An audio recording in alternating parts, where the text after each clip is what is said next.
So morning, thank you so much for being here, listening to me.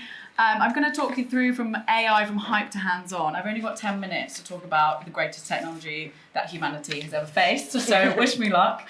But what I really wanted to do is give you some practical applications. I think I love working in AI because you can't talk about it without talking about philosophy or the future of society. But I think what we really need right now is real world ways to put it into our lives.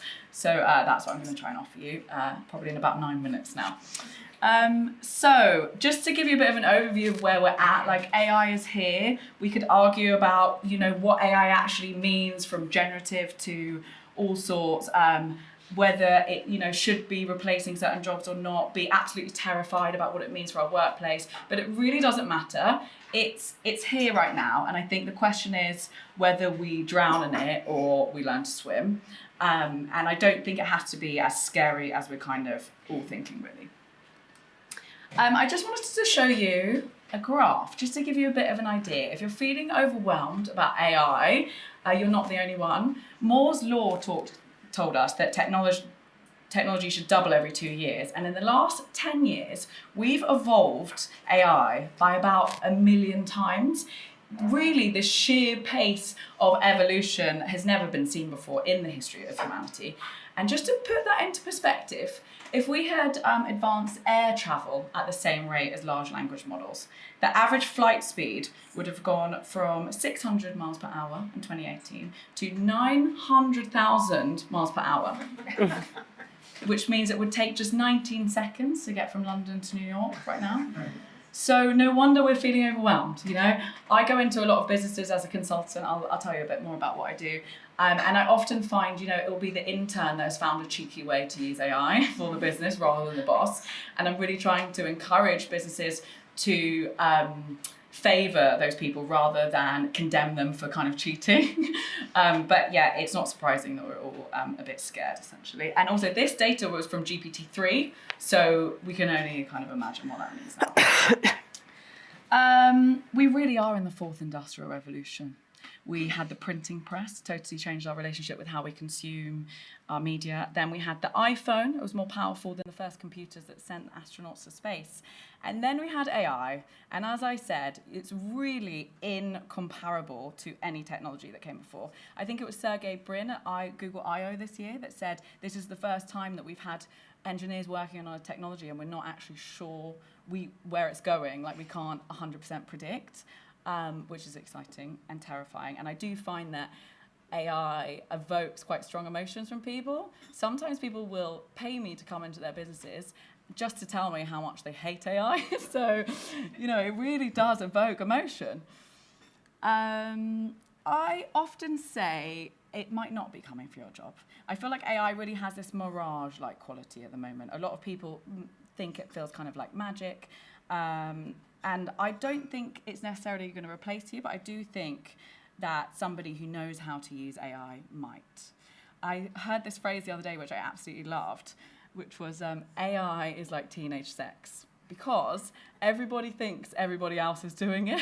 And I think this is that kind of mirage stage that we're at right now. I'm sure you weren't expecting that from my talk about AI. Sorry. Yeah.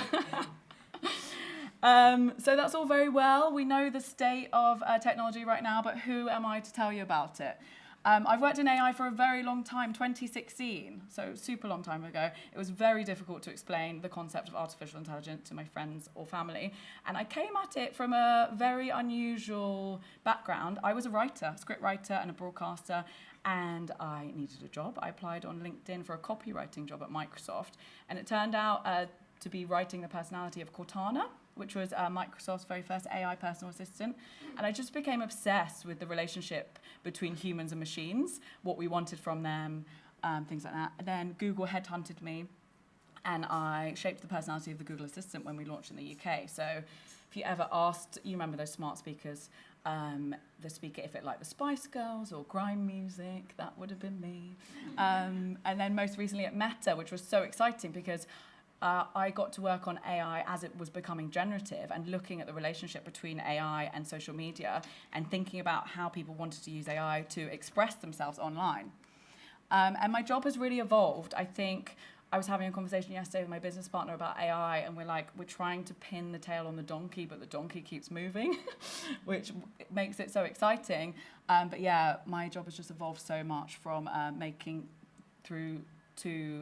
becoming a prompt engineer at Meta, so really training a model, to writing very, very simple one-shot answers at Google. And in Microsoft, I was actually going into the code and writing. So I just can't wait to see where it goes next. I mentioned AI is a bit like magic sometimes, and I'm sure we've all felt like that sometimes, maybe when you've generated a picture on Midjourney, or even when AI has served you a meme on Instagram at the exact right time when you happen to be thinking about something. And I think that Arthur C. Clarke said that any sufficiently advanced technology feels like magic, and we really are in that era at the moment. It's funny though, because I've also been in those meetings at work where we'll look at the data from young people using AI, and they're frustrated that it can't do the things that they grew up watching in sci-fi films. So it's a really funny kind of breadth that we're in. But I've got some predictions for what's coming next. That's me and my robot hanging out. Don't worry about it. We heard about agents earlier, and really what is that? It's AI that can go out and act on your behalf for you, that can make decisions, and really thinking about them as co-workers. I often say that we're going from chatbots to colleagues. We're all kind of using AI at the moment for all different kind of things. I know a lot of my friends are using it, as a therapist. But now we're actually going to be able to brief our team members to go out and do stuff for us. And it's really exciting. And that's what I do in my consultancy now. So I left Meta a few months ago, and I go into business and help them not only integrate AI into their workflows, but actually make agents to get things done. So some examples might be, I often say, imagine if your sales team had a sales team. So you can set off an agent to go and research who are the hot leads on LinkedIn. Then you can get it to kind of write a summary of what you want to send them, and get it to send it out on your behalf. So we are in the future, really. Here's some ways that I use it, just in my personal and professional life, just to give you a bit of an idea. This is a super simple customized GPT. Have any of you made these? Yeah, so it's really just a pre-prompted large language model that you can do on ChatGPT, and this is my social media agent. So I run my own business, I do a lot of speaking, and obviously posting online is super, super important. So I've trained a large language model in my own tone of voice. So I transcribed all of my social media copy and trained it to be able to not only generate ideas for what I should post about, but also write my captions and even my scripts in my own tone of voice. This is Glance. It's Georgia.Lewis.Anderson's news condensing engine. It started life similarly as a customized GPT, and now it's become an agent. I mentioned how fast AI is evolving. Sometimes it's really difficult to keep up with the AI news, even for an AI consultant. So I have an AI to read my newsletters for me. I've prompted it to pick up my most interesting news stories, which for me is like human interest, to only read my favorite newsletters that I trust. Then it turns it into a summary, then a script in my own tone of voice. And what I'm working on at the moment is getting it to post on social media for me as my AI avatar, so I don't even need to record it. And then maybe I could make it in different moods at different time of the month. I'm kind of experimenting with that at the moment. And this is my affirmation capture. I made it on Replit, so it's vibe coding. So it really means that the barrier to entry to make products is democratized dramatically. I'm not from an engineering background, although I've worked in big tech for a very, very long time. But now we can actually code products using human language. This is affirmation capture. So I might say, hey, I'm doing a talk at the Ivy this morning and I'm feeling a little bit nervous. And it uses all the memory that it has about me to generate an affirmation. Sounds good. And then I linked it up to 11 Labs, which is a voice cloning platform, so I can actually hear the affirmation in my own tone of voice. So it's based on the idea that you can always kind of give people great advice, but you can't always give it to yourself. And the idea of kind of like high-fiving yourself in the mirror, which we love. And I also used it to speak other languages. I hope I can play this. This was when I was doing a talk in Germany. Oh, no?